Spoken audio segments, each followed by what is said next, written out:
Class 11th UP board के छात्र के हिंदी पाठ्यपुस्तक में संकलित गद्य खंड का 9वां अध्याय अर्थात आपका सबसे लास्ट अध्याय है सड़क सुरक्षा। यह अध्याय परीक्षा की दृष्टि से अत्यंत महत्वपूर्ण है, चाहे वह आपका अर्धवार्षिक परीक्षा हो या वार्षिक परीक्षा, यानी कि हाफ ईयरली एग्ज़ाम हो या एनुअल एग्ज़ाम, दोनों में इस शीर्षक से संबंधित प्रश्न पूछे जाते हैं। इसलिए आपके लिए यह महत्वपूर्ण हो जाता है कि इस शीर्षक को आप भली प्रकार से पढ़ें और इसके अभ्यास प्रश्नों को भी अच्छी प्रकार से हल करें। तो इस वीडियो में हम अभ्यास प्रश्नों पर चर्चा करेंगे।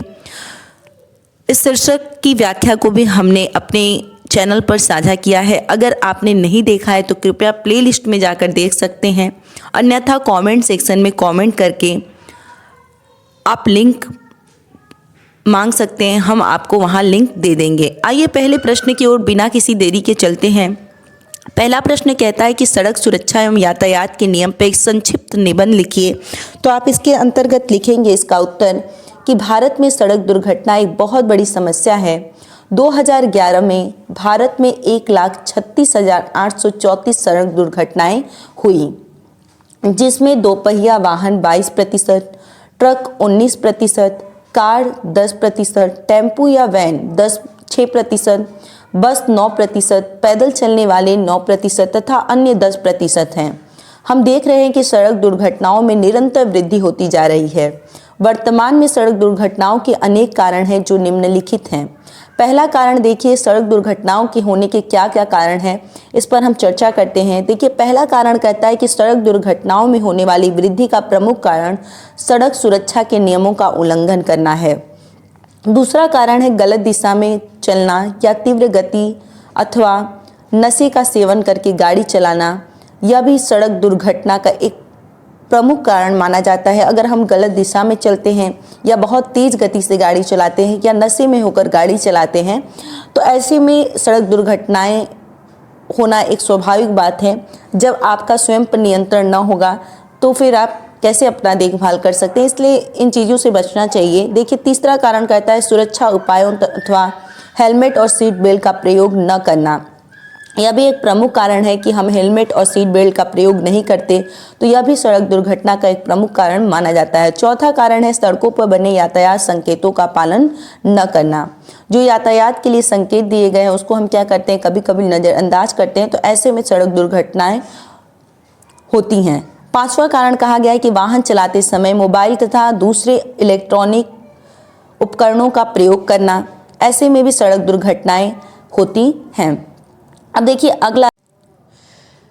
देखिए आगे इसके अंतर्गत आप लिखेंगे कि वाहन स्वामियों की सुरक्षा हेतु कुछ नियम निम्नवत हैं। वाहन स्वामियों की सुरक्षा के लिए कुछ नियम बनाए गए हैं जो निम्न प्रकार के हैं।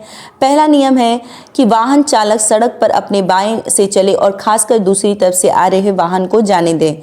दूसरा नियम कहता है कि वाहन चालक को गाड़ी मोड़ते समय वाहन की गति धीमी रखनी चाहिए। तीसरा नियम कहता है कि वाहन की गति निर्धारित सीमा तक रखनी चाहिए, विशेष रूप से स्कूल, अस्पताल एवं कॉलोनी आदि क्षेत्रों में, क्योंकि देखिए निर्धारित सीमा तक रखनी चाहिए अपनी वाहन की गति वाहन चालक को ऐसे इलाकों में जहां पर भीड़ अधिक हो सकती है, जैसे स्कूल, अस्पताल एवं कॉलोनी में। यह वाहन स्वामियों की सुरक्षा हेतु एक नियम है। अगला नियम कहता है कि पैदल यात्रियों को भी सड़क पर चलने के नियम से परिचित होना चाहिए, जैसे क्रॉस वॉक एवं जेब्रा क्रॉसिंग का उपयोग। पांचवा नियम कहता है कि सभी वाहनों को दूसरे वाहनों से एक निश्चित दूरी बनाकर चलना चाहिए। छठवां नियम कहता है कि 2 पहिया वाहन चालकों को अच्छी गुणवत्ता वाले हेलमेट पहनना चाहिए तथा 4 पहिया वाहन चालकों एवं आगे तथा पीछे की सीट पर बैठने वाले व्यक्तियों को सीट बेल्ट अवश्य लगाना। इसके अंतर्गत आप लिखेंगे कि यातायात के नियमों का उल्लंघन करने पर कुछ दंड के प्राविधान किए गए हैं जो निम्नवत हैं। पहला प्रावधान है बिना बीमा के वाहन चलाना। मोटर अधिनियम 1988 की धारा 146 के साथ साथ धारा 196 के तहत दंडनीय अपराध है, जिसके लिए दंड स्वरूप 1000 की जुर्माने की राशि निर्धारित की गई है। यातायात के नियम का उल्लंघन करने पर दूसरे दंड का प्रावधान है कि वाहन चालक द्वारा यातायात के नियमों का उल्लंघन करने, जैसे क्रॉसिंग पर लाल या पीली बत्ती पार करना एवं बिना संकेत दिए गली बदलना अथवा 3 सवारी के साथ दो पहिया वाहन चलाना धारा 199 के साथ मोटर यान अधिनियम 1988 की धारा 177 के तहत दंडनीय अपराध है।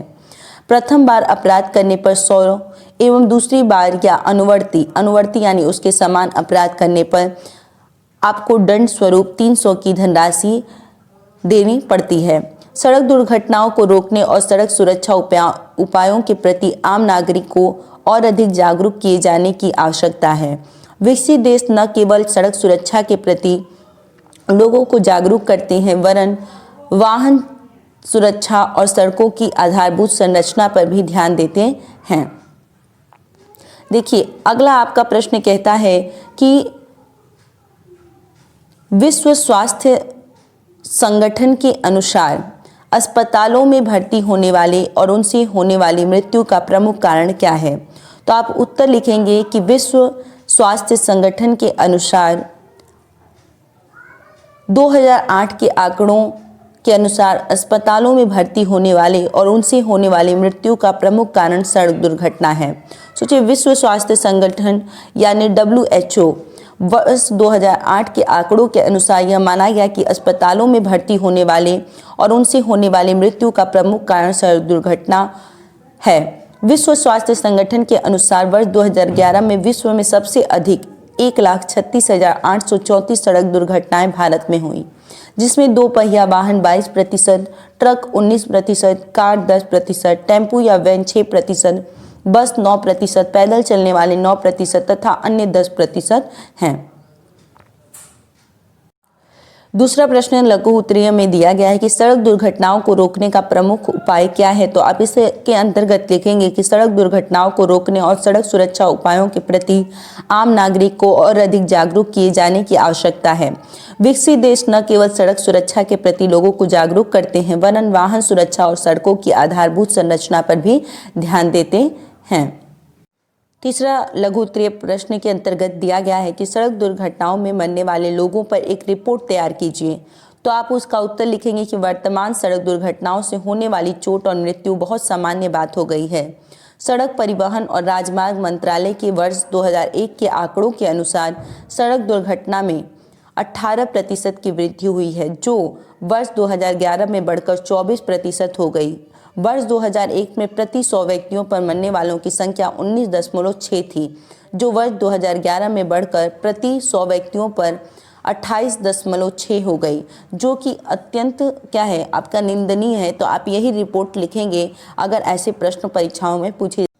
देखिए, अगला प्रश्न दिया गया है कि वाहन स्वामियों की सुरक्षा हेतु कोई 5 सुरक्षा नियम बताइए। तो आप उत्तर लिखेंगे कि वाहन स्वामियों की सुरक्षा हेतु 5 सुरक्षा नियम निम्नलिखित हैं। पहला, वाहन चालक सड़क पर अपने बाएं से चलें और खासकर दूसरी तरफ से आ रहे वाहन को जाने दें। दूसरा, वाहन चालक को गाड़ी मोड़ते समय वाहन की गति धीमी रखनी चाहिए। तीसरा, सभी वाहनों को दूसरे वाहनों से एक निश्चित दूरी बनाकर चलना चाहिए। चौथा, 2 पहिया वाहन चालकों को अच्छी गुणवत्ता वाले हेलमेट पहनने चाहिए तथा 4 पहिया वाहन चालकों एवं को आगे तथा पीछे की सीट पर बैठने वाले व्यक्तियों को सीट बेल्ट अवश्य लगाना चाहिए। पांचवा, पैदल यात्रियों को भी सड़क पर चलने के नियम से परिचित होना चाहिए, जैसे क्रॉस वॉक एवं जेब्रा क्रॉसिंग का उपयोग करना। यह वाहन स्वामियों की सुरक्षा हेतु 5 सुरक्षा नियम हैं जिसका हमें पालन करना चाहिए, जिससे कि हम सड़क दुर्घटनाओं जैसी आम समस्या से छुटकारा पा सकते हैं। यह एक आम समस्या नहीं, एक भयावह समस्या है जिसके द्वारा आपने देखा कि कितने लोगों की मृत्यु होती है। 1,36,883 शायद आंकड़े बताए गए कि इतने लोगों की एक साल में मृत्यु होना भारत में मात्र, यह बहुत ही भयावह दुर्घटना है। तो हमें कुछ नियमों का पालन करके इससे हम बच सकते हैं, तो हमें इन नियमों का पालन करना चाहिए। अगला प्रश्न कहता है कि यातायात के नियमों का पालन करने से क्या लाभ है? तो आप उत्तर देखेंगे कि सड़क पर चलने वाले पैदल यात्रियों के साथ साथ 2 पहिया एवं 4 पहिया वाहन चलाने वाले चालकों द्वारा यातायात के नियमों का सही ढंग से पालन करने एवं सुरक्षा उपायों को अपनाने पर वाहन से होने वाली दुर्घटनाओं पर काफी हद तक अंकुश लगाया जा सकता है। अगला प्रश्न कह रहा है कि यातायात में नियमों का उल्लंघन करने पर दंड के क्या प्राविधान हैं? तो आप उत्तर लिखेंगे कि वाहन चालक द्वारा यातायात के नियमों का उल्लंघन करने, जैसे क्रॉसिंग पर लाल या पीली बत्ती पार करना एवं बिना संकेत दिए गली बदलना अथवा 3 सवारी के साथ 2 पहिया वाहन चलाना धारा 199 के साथ मोटरयान अधिनियम 1988 की धारा 177 के तहत दंडनीय अपराध है। प्रथम बार अपराध करने पर 100 तथा दूसरी बार या अनुवर्ती अपराध करने पर दंड स्वरूप 300 की धनराशि निर्धारित है। दूसरा, सार्वजनिक स्थान पर सड़क सुरक्षा या ध्वनि नियंत्रण और वायु प्रदूषक के विहित मानकों का उल्लंघन करने पर मोटर यान अधिनियम 1988 की धारा 190(2) के तहत प्रथम बार अपराध करने पर 1000 तथा दूसरी बार अपराध करने पर दंड स्वरूप 2000 की धनराशि निर्धारित है।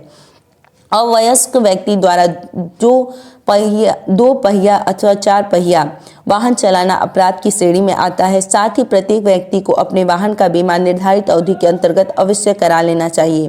बिना बीमा के वाहन चलाना मोटर अधिनियम 1988 की धारा 146 के साथ साथ धारा 196 के तहत दंडनीय अपराध है, जिसके लिए दंड स्वरूप 1000 जुर्माने की राशि निर्धारित। अगला और अंतिम प्रश्न जो कि इस प्रकार दिया गया है कि वाहन चलाने के पूर्व किन नियमों का पालन करना चाहिए, तो आप उत्तर लिखेंगे कि वाहन चलाने के पूर्व निम्नलिखित नियमों का पालन करना चाहिए। पहला नियम, 2 पहिया वाहन के लिए हेलमेट एवं 4 पहिया वाहन के लिए सीट बेल्ट का प्रयोग अवश्य करना चाहिए। दूसरा, वाहन चलाते समय मोबाइल फोन का प्रयोग न करें। तीसरा, सार्वजनिक स्थलों पर बिना ड्राइविंग लाइसेंस के वाहन चलाना अपराध है। चौथा, यातायात के संकेतों का पालन करें। पांचवा, वाहन चालक सड़क पर अपने बाएं से चलें। आज के लिए इतना ही। आशा करते हैं कि अभ्यास प्रश्न के प्रश्नों को आपने भली प्रकार से समझा होगा। अगर आपको यह वीडियो पसंद आता है तो कृपया अपने दोस्तों के साथ ज़्यादा से ज़्यादा शेयर करें।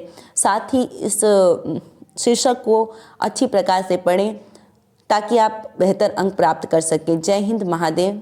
घर रहें, सुरक्षित रहें।